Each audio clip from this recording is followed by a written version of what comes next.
Hey, what's up guys, it's DarkArmedDuelist, and today we're going to be doing a super heavy samurai deck profile. So I'm really excited to do this one for you guys because this deck is a very unique deck that basically attacks while it's in defense position, which is a very awesome concept for a deck to be able to do, and is a really unique strategy. Being able to put your monsters in defense position and apply their defense points as if they were their own attack points is a really cool thing for this deck to be able to do, especially when you look at some of the really powerful monsters in the extra deck like Steam Train King having 4,800 defense points. So without further ado guys, don't forget to like, comment, subscribe, hit the bell near so you can become part of the notification squad, and definitely check out the Patreon down in the description below for all those awesome rewards like getting your name description in a single video, getting assigned cards in the mail, and even getting to request a deck profile every single month to your patron along with test hands. So without further ado, let's get straight on into this. So first off, we're going to be playing a single copy of Super Heavy Samurai Big Benkei. Big Benkei is a really powerful card in this deck because it has the ability that when this card is normal or special summon, you can change its battle position, which is usually going to be changing it immediately to defense position because this deck functions from the defense position. It has the ability that Super Heavy Samurai monsters you control can attack while in face-up defense position, and if they do, apply their defense points for damage calculation. So for example, if you attack with this card while it's in defense position, you're going to apply the 3,500 as its attack points, which is what's really amazing about this deck. It's a very, very unique concept. We then play 3 copies of Super Heavy Samurai Thief. This card is basically a walking MST, which is a really cool concept. If you have no spells or traps in your graveyard, you can special summon this card from your hand. And after this card was special summoned this way, you can't special summon monsters for the rest of the turn, except for Super Heavy Samurai monsters, which is not that big of a deal because the majority of the time you're going to be special summoning Super Heavy Samurai monsters anyways, so playing this card at 3 is no big deal. It has the ability also that you can tribute this card to activate one of the 2 following effects. Either destroy a card in your opponent's spell and trap card zone, and then set the destroyed spell or trap to your side of the field, or destroy one card in your opponent's pendulum zone, and then you can place the destroyed card in your pendulum zone, which is really helpful just to be able to pop pendulum scales and be able to pop problematic spells and traps in your opponent's back row to be able to take them and use them for yourself. We then play 3 copies of Super Heavy Samurai Scale, which is a really awesome card for the deck too. That if your opponent controls 2 or more monsters and you don't control a monster, you can special summon this card from your hand. And if this card is normal or special summon, you can target one monster, one level 4 or lower Super Heavy Samurai monster in your graveyard and special summon it in defense position, which gives you an additional monster on your side of the field to link climb, go into some synchros, and just overall gives you a really powerful monster on your side of the field. We then play 3 copies of Super Heavy Samurai Wagon. Wagon helps out a lot in this deck because it has the ability that when this card is normal or special summon, you change its battle position, and this card can attack while in face-up defense position. If it does, you apply the defense for damage calculation. If you have no spells or traps in your graveyard, you can change this face-up defense position card you control to attack position, and if you do, you get to add a Super Heavy Samurai Soul monster from your deck to your hand, which is really helpful because the Soul monsters are actually equipped monsters that can give you all sorts of different advantages, like piercing damage, being able to special summon cards from deck, and even increasing the defense points of monsters on your side of the field. We then play 3 copies of Super Heavy Samurai Magnet. Super Heavy Samurai Magnet helps you get additional monsters on your side of the field because it has the ability that when this card is normal summoned, you get to special summon one level 4 or lower Super Heavy Samurai monster from your hand, and then change this card defense position, and monster your opponent control cannot attack any monsters except for this card, which is really helpful to be able to protect your other Super Heavy Samurais on your side of the field.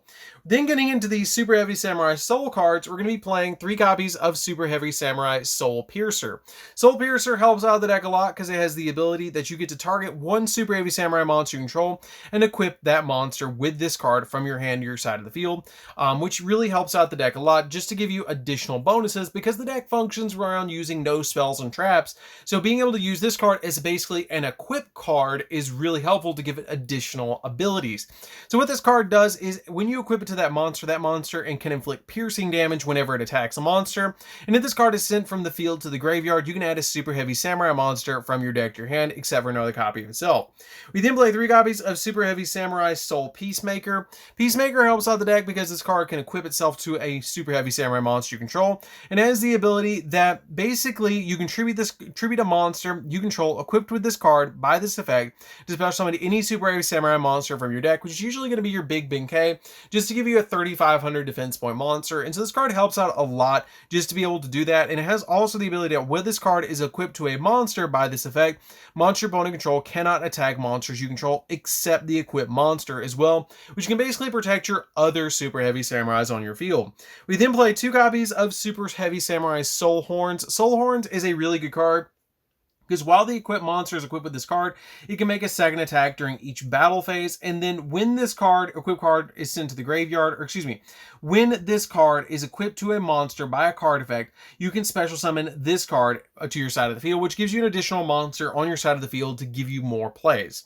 We then play 2 copies of Soulbuster Gauntlet. Soulbuster Gauntlet is one of my favorite cards in the entire deck, because it has the ability that you can target a Super Heavy Samurai monster you control and equip this card to that monster, but it gains 400 defense, which is not that bad. It's not great, but the really good effect of this card is during damage calculation, you can, when a defense position Super Heavy Samurai monster battles an opponent's monster, you have no spell or traps in the graveyard, you can send this card from your hand to the graveyard, and then the battling monster's defense is doubled. So for example, if you have a copy of Big Benkei will go to 7,000, which is a lot of damage your opponent's going to be taking.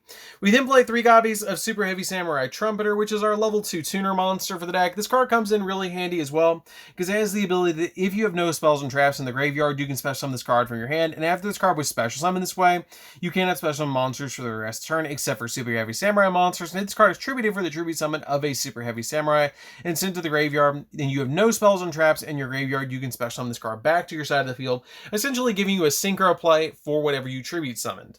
We then play 3 copies of Super Heavy Samurai Battle Ball. Battle Ball is one of the best cards, if not the best card in the entire deck, because if all monsters you control are Super Heavy Samurai monsters and you have no spells and traps in your graveyard, you can target one face-up monster your opponent controls that has a level and send both it and this card to the graveyard to special summon from your extra deck one Super Heavy Samurai Synchro monster whose total level equaled the 2 monsters that were sent to the graveyard by this card effect. So for example, if my opponent has a level 8 and I have this card on the field, I can target the level 8, send it to the graveyard, send the Battle Ball to the graveyard, and then Synchro summon out a level 10, because 8 plus 2 equals 10. So you have all sorts of different levels to combo with your copy of Battle Ball, which is why Battle Ball is hands down the best card in the entire deck. So that's it for your Super Heavy Samurai monsters. Let's get into the tech monsters that we're playing in the deck. So for the tech monsters that we are playing, we're going to be opening up with 3 copies of the Tenyi Spirit Adahara. This card helps out a lot to go into your copy of your Crystron Needle Fiber and just gives you an additional monster on your side of the field as a tuner monster to synchro summon into some really powerful synchro monsters. And you can basically special summon this card to your side of the field as long as you don't control an effect monster. We then play a single copy of Mecha Phantom Beast Cult Wing. Cult Wing is basically here because you can use it with the Auroradon combo to give you 2 additional tokens on your side of the field. Play a single copy of Despot 01 because it goes really well with our Auroradon combo and our Needle Fiber combo, because you can use this card to be able to special summon out from the graveyard back to your side of the field over and over again to be able to basically synchro climb into a bunch of different cards on your side of the field. We then play 3 copies of the Star Destroying Kaiju because this plus Battle Ball equals Steam Train King, and this card is just a really powerful card in the deck to be able to get rid of any problematic monster that your opponent plays and use Battle Ball to synchro summon into your copy of Steam Train King because it sends those monsters to the graveyard to synchro summon out the monster to your side of the field, which is really, really helpful.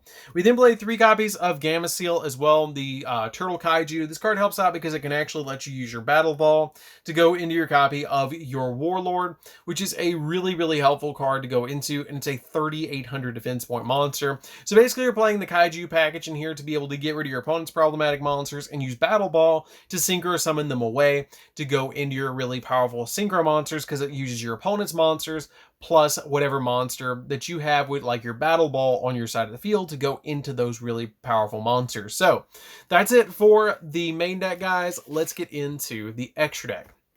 So for the extra deck, we're going to be playing a single copy of Steam Train King. I thought about bumping Steam Train King up to 2, but I just really find 1 be enough because this card is a 4,800 defense point monster. It does require a Super Heavy Samurai tuner and 2 non-tuner Super Heavy Samurai monsters, but with Battle Ball, it kind of ignores that and just lets you synchro summon directly into this card. It has a really unique effect that this card can attack while it's in defense position, and you apply the defense as if it was attacking, but the really unique effect is that once per turn, you can discard up to to 2 cards and then target that many cards your opponent controls and destroys them. So it really helps out to OTK your opponent with this card. And then once per turn, you can banish all spells and traps from both players' graveyards, and if you do, inflict 200 points of damage to your opponent for each banished card. So this card can get rid of some really powerful cards from your opponent's graveyard that your opponent might be trying to get back, but this card can just immediately get rid of them. We then play 2 copies of Warlord Susanoo. Susanoo is really helpful in the deck because this card has the ability that basically once per turn during either player's turn, if you have no spells and traps in the graveyard, you can target 1 spell or trap in your opponent's graveyard and set that card to your side of the field but banish it when it leaves the field. So it basically lets you use your opponent's spells and traps against them, which is pretty powerful. We then play a single copy of Beast QB. Beast QB can get really big because if you have no spells and traps in the graveyard, this card gains 900 defense for each specimen monster your opponent controls, which can get really big just off of them having 1 on their side of the field. It goes directly up to 34 and then just goes up from there, which this card can get really big really quick. We play a single copy of the Ninja Sarutobi. Ninja Sarutobi, I just play as a 1-of. It's one of the ones that I go into the least because basically the way you have to look at this deck is by going to your synchro monsters, a lot of times you're going to use Battle Ball to go into them.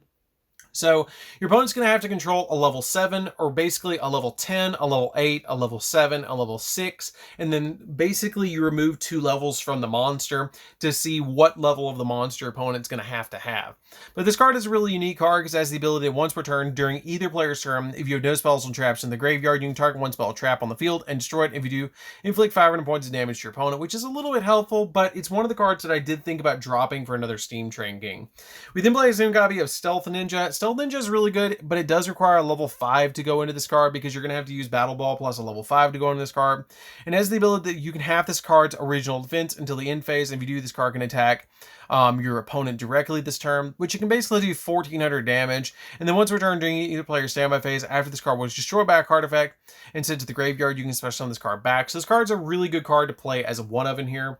We play 2 copies of the Ogre Shirandoji. Shirandoji is really good because it's basically Harpy's Feather Duster, because when it's summoned to your side of the field, if you have no spells and traps in the graveyard, then you get to destroy all spells and traps your opponent controls. But being 2500 defense points and just using basically a Battle Ball plus a level 4 is just really good. And it's one of the ones you'll actually use with Trumpeter plus any of the level 4s that you play in your main deck to go into this card. We then play a single copy of Swordmaster. Swordmaster is really good too, but you're going to use level 3s to go into this card plus a Battle Ball or a level 3 in your deck plus a Battle Ball or Trumpeter to go into this card. When it's synchro summon, you could target a machine monster in the graveyard and add it back to your hand. And then also, if you have a spell or trap card in your graveyard, you can't normal summon or special summon monster. You can't normal special summon imp or a monster with its name for the rest of the turn. And this card can attack while it's in defense position, which is pretty good. We then play a single copy of Borreload because it can actually give us a couple of negates, which is really good, especially when you go into the Needle Fiber combo. 1 copy of F.A. Dawn Dragster because you can actually give yourself a couple of spell and trap negates with this card. 1 copy of Auroradon so we can go full Auroradon combo. Needle Fiber because you can actually use this card with Despot 01 to go into some really insane plays. And then double Scarecrow. Scarecrow is really good in the deck too because it has the ability that it cannot be used as lane material. When you have no spells and traps in the graveyard, you take no battle damage from battles involving this card. And if you have no spells and traps in your graveyard, you can discard a monster and then target a super heavy samurai monster in the graveyard and special summon it to a zone this card points to in defense position, which is really helpful, especially if your Big Ben K is in the graveyard or there's a card that you really want to get back from the graveyard. This card is basically a monster reborn, and you can just special summon out a super heavy samurai thief and then immediately link it away for this card because it just requires any super heavy samurai monster to go into this. So that's it for the deck, guys. I hope you enjoyed. It's a really fun deck to play around with. It's relatively budget to play around with this deck as well, which is what's really cool. I love the way the deck plays. It's a very unique deck. Using basically any kaiju, you can actually change these out for any other level 8 kaiju that you want, which is what's really cool about the deck. And you can change up the kaijus that you play in the deck depending on what you feel like you need. Basically playing a copy of Gandarla if you want to play Gandarla, the Mystery Dust kaiju, or any of the other ones that you particularly want in those 6 positions. So that's it for this one, guys. Don't forget to like, comment, subscribe, hit the bell on their income part notification squad, and we'll see you guys in the next video. See you later, guys.